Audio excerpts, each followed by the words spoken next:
প্রিয় ছাত্রছাত্রীরা, আজকে আমি তোমাদেরকে পড়াবো উচ্চ মাধ্যমিক বাংলা সাহিত্য সংকলনের প্রথম কবিতাটি রূপ নারায়ণের কুলে, লেখক রবীন্দ্রনাথ ঠাকুর। এই কবিতাটি পড়াতে গিয়ে রবীন্দ্রনাথ ঠাকুর সম্পর্কে অনেক কথাই আসবে, কারণ বলা যায় এটি রবীন্দ্রনাথ যেন তার অন্তর্গত জীবনের বা তার গভীর জীবনের অনেক কথাই আমাদের সামনে তুলে ধরেছে। সেই হিসেবে কিছু কথা আমি বলবো পড়াতে পড়াতে। তোমরা ওনার সম্পর্কে অনেক কিছুই ছোটোবেলা থেকেই জানো, অনেক কিছুই পড়েছো, অনেক কিছুই জেনেছো। তো সেই জানা বা সেই বোঝা থেকে আমি আশা করব যে এই কবিতাটি তোমরা আরও ভালো করে বুঝতে সক্ষম হবে। এখানে দেখো, নামকরণ করা হয়েছে রূপ নারায়ণের কুলে। রূপ নারায়ণ বলতেই আমাদের সামনে একটি নদী ভেসে ওঠে, রূপনারায়ণ নদী, যে নদীটি রয়েছে দক্ষিণবঙ্গে এটি প্রবাহিত হয়েছে এবং মিলিত হয়েছে হুগলি নদীতে। কিন্তু এখানে রূপনারায়ণকেই রূপনারায়ণ মনে হতে পারে বলা হয়েছে, কিন্তু আক্ষরিক অর্থ কবিতায় সবসময় সত্য হয় না, ভাবার্থটাই আসল। এখানে রূপনারায়ণ যে বলতে যে নদীটির কথা আমরা এই কবিতায় পড়ছি, সেটি আমাদের পশ্চিমবঙ্গের কোনো নদী নয়, সেটি হলো একটি ভাব জগতের নদী। সেই নদীটি একটু বিশ্লেষণ করি, তাহলে কবিতায় আমাদের যুক্তে সুবিধে হবে। প্রথমে কবিতা সম্পর্কে আরও আগের কথাগুলো একটু বলি। কবিতাটি লেখা হয়েছিল 1941 সালে। এই বোর্ডটা তোমরা একটু খেয়াল করো। কবিতাটি লেখা হয়েছিল 1941 খ্রিস্টাব্দের 13ই মে, রাত্রি 3:15, অর্থাৎ রাত্রি 3:15 কবিতাটি লিখেছিলেন। এবং কবি তখন যথেষ্ট বয়স্ক, তার বয়স মোটামুটি 80 বছর। তোমরা জানো রবীন্দ্রনাথ জীবনের শেষ দিন পর্যন্ত সৃজনশীল ছিলেন, তার সৃজন ক্ষমতায় কখনো ভাটা পড়েনি। তিনি রোগশয্যায় শুয়েও বহু কবিতা লিখেছেন, বহু কিছু রচনা করেছেন। তো সেই রোগশয্যায় শুয়ে তার এই কবিতাটি লেখা হলো রাত্রি 3:15, এবং সকালবেলা তার দেখাশুনোর দায়িত্বে যারা থাকতেন তাদের হাতে তিনি কবিতাটি তুলে দিয়েছিলেন। বিশেষ করে প্রতিমা দেবী, তাকে তিনি কবিতাটি দিয়েছিলেন এবং তিনি কিছুটা এডিট করেছিলেন, সম্পাদনা করেছিলেন, কিছু লাইন হয়তো বাদ দিয়েছিলেন, কিছু সংযোজিত হয়েছিল, অর্থাৎ সংযোজিত বলতে রবীন্দ্রনাথেরই কিছু শব্দ হয়তো সংযোজিত হয়েছিল। এই করে কবিতাটি প্রকাশিত হয়েছিল কবির মৃত্যুর পর। এই কবিতাটি লেখার কিছুদিন পরেই কবির প্রয়াণ হয়েছিল, এবং কবির মৃত্যুর পর বিশ্বভারতী থেকে একটি গ্রন্থ প্রকাশিত হয়। গ্রন্থটির নাম ছিল শেষ লেখা কাব্যগ্রন্থ। এই কাব্যগ্রন্থে 11 সংখ্যক কবিতাটি হচ্ছে এই কবিতাটি, এবং কবি শান্তিনিকেতনে বসে এই কবিতাটি লিখেছেন।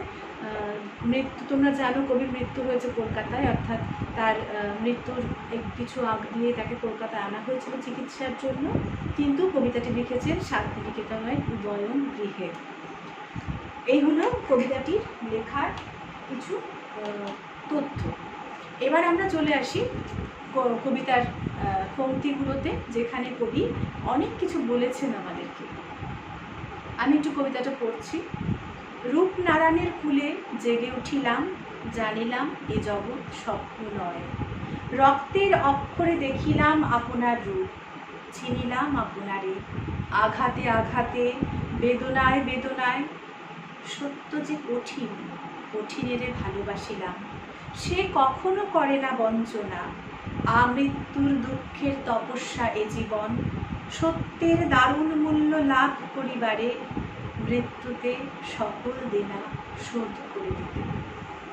তো কবিতাটা তোমাদের কাছে একটু ভারী মনে হতে পারে, কিন্তু চিন্তা করবে, আমি যখন বলবো তখন তোমরা চিন্তা করে দেখো, খুবই সুন্দর কবিতাটি। প্রথমেই রয়েছে রূপনারায়ণের কুলে জেগে উঠিলাম। রূপনারায়ণের কুলে, অর্থাৎ এই যে নদীটির কথা বলা হলো, সেই নদীটি তো আর আমাদের দেখা নদী নয়, এ হচ্ছে আমাদের জীবন নদী। নারায়ণ কথার অর্থ হচ্ছে জলকে কেন্দ্র করে যে জীবন, অর্থাৎ মনুষ্য জীবন। সেই রূপ, আর রূপ কথাটির অর্থ হচ্ছে আমাদের রূপের জগৎ, অর্থাৎ আমাদের বাহ্যিক জগৎ, যে জগতে আমরা চেতনায় আছি, চেতন মন থেকে বেঁচে আছি, সেই রূপের জগৎ। আরেকটি আছে অরূপের জগৎ, যেটা আমাদের ভাব জগৎ। তো সেই রূপ নারায়ণের কূলে কবি জেগে উঠেছেন মানে তিনি কি ঘুমোচ্ছিলেন এতদিন? সারা জীবন ধরে কি তবে তিনি ঘুমোচ্ছিলেন? জীবনের শেষ পর্যায়ে এসে তিনি নিজেকে বলছেন যে জেগে উঠিলাম? না, তা নয়। তিনি কখনোই ঘুমোননি।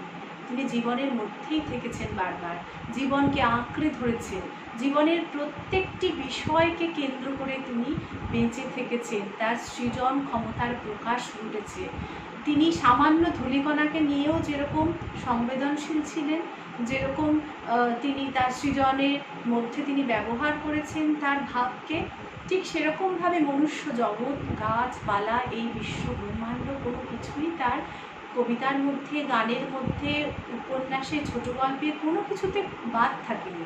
তিনি বারবার বলেছেন যে এই জগৎ মধুময়, মধুময় পৃথিবীর ধূলি অন্তরে নিয়েছি আমি তুলি। এইভাবে সমস্ত ধূলিকণাকে তিনি গ্রহণ করেছেন। বা তিনি বলেছেন যে বৈরাগ্য সাধনে মুক্তি সে আমার নয়, অসংখ্য বন্ধন মাঝে লঘু মুক্তির স্বাদ। এই যে বন্ধন, এই ভালোবাসা, এই সমস্ত জীবনকে, জগৎকে জড়িয়ে পেঁচিয়ে বেঁচে থাকা, এ তো জীবন নদীর মধ্যেই সাঁতরে সাঁতরে যাওয়া।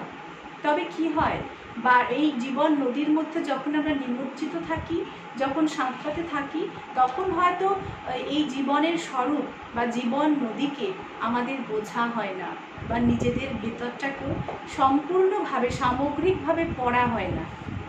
তাই যারা দার্শনিকরা তারা কি করেন, তারা জীবন থেকে নিজেকে কিছুটা বিচ্ছিন্ন করে দেন, কিছুটা নিজেকে বাইরে নিয়ে যান, তারপর সেখান থেকে দাঁড়িয়ে তারা দেখতে থাকেন। যেরকম খেলার মাঠে খেলা হয়, আমরা স্টেডিয়ামে বসে সেই খেলাটা দেখতে থাকি, ঠিক সেরকমভাবে কবি বলছেন যে রূপনারায়ণের কূলে জেগে উঠিলাম, জানিলাম এ জগৎ স্বপ্ন নয়। তিনি কিছুটা নিজেকে সরিয়ে নিয়ে এসে সেই রূপনারায়ণ যে নদী, আমাদের জীবন নদী, সেই জীবন নদীকে দেখছেন, দেখে তিনি বুঝতে পারছেন যে এ জগৎ স্বপ্ন নয়, অর্থাৎ এ জগৎ কোনো স্বপ্নের কিছু নয়, বরং এ বড় কঠোর বাস্তব। স্বপ্নের পেলবতা এর মধ্যে নেই। সেই পেলবতাকে আমরা আহ্বান করি, আমরা তাকে স্বপ্নে কল্পনা করি, কিন্তু সেই মোলায়েম পেলবতা আমাদের জীবনে থাকে না। সেই সত্যকে তিনি বারবার জানতে চেয়েছেন, বুঝতে চেয়েছেন এবং পেয়েওছেন বহু আঘাত। যেমন আমরা যদি কবির জীবন একটু পর্যালোচনা করি, তাহলে দেখব মাত্র 13.5 বছর বয়সে তার মায়ের মৃত্যু হয়েছে। তারপর থেকে একের পর এক অজস্র মৃত্যু এসে তাকে নিমজ্জিত করেছে, মুহ্যমান করেছে, অথচ তাতে যেন কবির লেখনী আরও ক্ষুরধার হয়েছে। তিনি যেন আরও বেশি করে নিজেকে আবিষ্কার করেছেন। প্রতিটা মৃত্যু তাকে আমূল নাড়িয়ে দিয়ে গেছে, তবু সেখান থেকে যেন প্রতিবার নিজের আরেকটি রূপকে তিনি প্রত্যক্ষ করেছেন। আরেকজন রবীন্দ্রনাথের নতুন করে যেন জন্ম হয়েছে। সে রবীন্দ্রনাথ আরও বেশি তীব্র, আরও বেশি তীক্ষ্ণ, আরও বেশি সৃজনশীল। তাই বলে তিনি কি দুঃখ পাননি? ভীষণ দুঃখ পেয়েছে। তাই তিনি লিখছেন জীবনের শেষ প্রান্তে পৌঁছে সেই দুঃখের কথা, যন্ত্রণার কথা। রক্তের অক্ষরে দেখিলাম আপনার রূপ। দেখেছেন ক্ষতবিক্ষত সেই জীবনকে, যে জীবন তিনি পেছনে ফেলে এসেছেন, রক্তের অক্ষরে তিনি তাই সেই জীবনকে অনুভব করছেন। চিনিলাম আপনারে আঘাতে আঘাতে, বেদনায় বেদনায়। সারা জীবনে যত আঘাত, যত বেদনা, সে সব কিছুকে যেন তিনি চিনতে পারছেন এখন একটু একটু করে। যখন তিনি তার ভেতরে ছিলেন তখন হয়তো সেভাবে তিনি দুঃখটাই বুঝতে পেরেছেন, কিন্তু দুঃখকে অতিক্রম করে যে বোধ, সেই বোধকে যেন তিনি এখন অনুভব করছেন, অথবা সেই বোধ যেন আগে থেকেই কিছুটা অল্প অল্প করে তার মধ্যে একটু একটু করে উচ্চারিত হচ্ছিল। আমরা দেখেছি যে আমাদের ভারতীয় দর্শনে কিন্তু কখনোই বেদনাকে চিরসত্য বলা হয়নি। বেদনা অবশ্যই চিরসত্য, কিন্তু তার মধ্যে দিয়ে একটা উত্তরণের কথা বলা আছে। রবীন্দ্রনাথের কবিতার মধ্যেও সেই উত্তরণের কথাই বারবার বলা। তিনি যেন মৃত্যুকে কাছ থেকে দেখে বারবার দেখেছেন এবং মৃত্যুঞ্জয়ী হয়ে উঠেছেন। এই মৃত্যুঞ্জয়ী হয়ে ওঠার কথা আমরা তার কবিতায় পেয়েছি। তিনি বলেছেন, সত্য যে কঠিন, কঠিনের ভালোবাসি না। সত্য অবশ্যই কঠিন।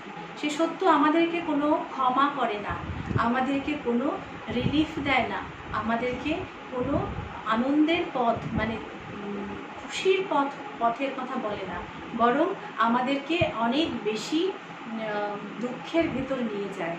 কিন্তু সেই দুঃখকে যদি গ্রহণ করতে পারি আমরা, তবেই সেই উপনিষদের যে কবিরা দার্শনিকরা যে কথা বলেছেন, যেই আনন্দের কথা বলেছেন, যে আনন্দ জীবনকে গ্রহণ করার মধ্যে দিয়ে আমরা খুঁজে পাই, জীবনকে সর্বতোভাবে ধারণ করার মধ্যে দিয়ে খুঁজে পাই, সেই আনন্দকে খুঁজে পাবার কথা তারা বলেছেন। সেই আনন্দের কথাও রবীন্দ্রনাথের কবিতার মধ্যে বারবার এসেছে। তাই তিনি কঠিনকে ভালোবেসেছেন, কারণ কঠিনকে অতিক্রম করেই তিনি সেই আনন্দের কাছে যেতে পারবেন। সে কখনো করে না বঞ্চনা, সে কখনো মোহের পথে আমাদেরকে নিয়ে যায় না, বরং সে আমাদেরকে সত্যের কথা বলে, সে আমাদেরকে সঠিক পথের কথা বলে। আমৃত্যুর দুঃখের তপস্যা এ জীবন, এই যে লাইনটি তিনি লিখলেন, এই লাইনটি শুধু রবীন্দ্রনাথের কথা নয়, বহু হাজার হাজার বছর আগে থেকেই এই সব লাইনটির সঙ্গে আমরা ভারতবাসীরা পরিচিত। আমরা বেদ উপনিষদ ছেড়ে দিলাম, আমরা যদি গৌতম বুদ্ধের কাছেই যাই, দেখব তিনিও বলেছেন এই জীবন দুঃখময়, এবং তার থেকে উদ্ধার পাবার কথা তিনি মানুষকে বলতে চেয়েছেন, অমৃতের কথা বলতে চেয়েছেন, নির্বাণের কথা বলতে চেয়েছেন। তো সেই আমৃত্যুর দুঃখের তপস্যায় জীবন রবীন্দ্রনাথও বললেন, চিরসত্যের মতো করে উচ্চারণ করলেন। কিন্তু কখনোই শেষ কথা নয়, তারপরেই রয়েছে অপার আনন্দ। সত্যের দারুণ মূল্য লাভ করিবারে, আর এই সত্যকে লাভ করতে গেলে সে তো খুব সামান্য কিছুর মধ্য দিয়ে আমরা লাভ করতে পারি না। আমরা যত মূল্য চোকাই সারা জীবন ধরে, তারপরেই সেই সত্য এসে আমাদের কাছে ধরা দেয়। সেই জীবন সত্য, জীবনকে উপলব্ধি করার সত্য, দুঃখকে নেবার সত্য এবং দুঃখকে অতিক্রম করার সত্য, সেই সত্য শেষ পর্যন্ত আমরা লাভ করি দারুণ মূল্য চুকিয়ে, মৃত্যুতে সকল দেনা শোধ করে দিতে। কিন্তু তারপরে কবি কি বলছেন, যে মৃত্যুতে সকল দেনা শোধ করে দেওয়ার কথা বলেছেন। মৃত্যু কিন্তু কবির কাছে শেষ হয়ে যাওয়া নয়, বরং একদম শুরুতে যদি আমরা চলে যাই, কবির জীবনের প্রথম পর্বে তিনি ভানু সিংহের পদাবলী লিখছেন। সেখানে তিনি লিখেছেন, মরণরে তুহু মম শাম সমান, মেঘ বারানা তুঝা মেঘ জটা জুটো। এই যে মৃত্যুকে তিনি শাম অর্থাৎ প্রেমিকের সঙ্গে তুলনা করলেন, এ আমাদের কাছে সত্যি এক অভাবনীয় ব্যাপার, এবং বারবার মৃত্যুকে আমরা খুব নিকট জন হিসেবেই তার কবিতার মধ্যে দেখতে পেয়েছি। তো সেই জন্য তিনি বলছেন যে মৃত্যু শুধু শেষ হয়ে যাওয়া নয়, বরং আমাদের বেদ উপনিষদে যেরকম বলা হয়েছে, মৃত্যু মানে হচ্ছে একটা শুরু, দ্য বিগিনিং। তো সেইভাবেই তিনি অনুভব করেছেন যে সারা জীবন ধরে আমরা যত দেনা করেছি জীবনের কাছে, যত কুড়িয়ে কুড়িয়ে তৈরি করেছি এই জীবন নামক এই যে আমাদের যাত্রা পথটি, সেই যাত্রাপথে যত কিছু সংগ্রহ, সেই সংগ্রহ যেন আমরা মৃত্যুর মধ্যে দিয়ে চুকিয়ে দেব। তাই মৃত্যুতে সকল দেনা আমরা শোধ করে শেষ পর্যন্ত খালি হাতেই ফিরে যাব অনন্তের পথে। রবীন্দ্রনাথ সেই অনন্তের পথেই যাত্রী হতে চেয়েছে। এই যে চ্যানেলটি তোমরা এতক্ষণ দেখলে, সেটি যদি সাবস্ক্রাইব করো এবং লাইক করো, তাহলে পরের ভিডিও দেখে আমাদের সুবিধা হবে, তোমাদের খুঁজে পেতে সুবিধা হবে।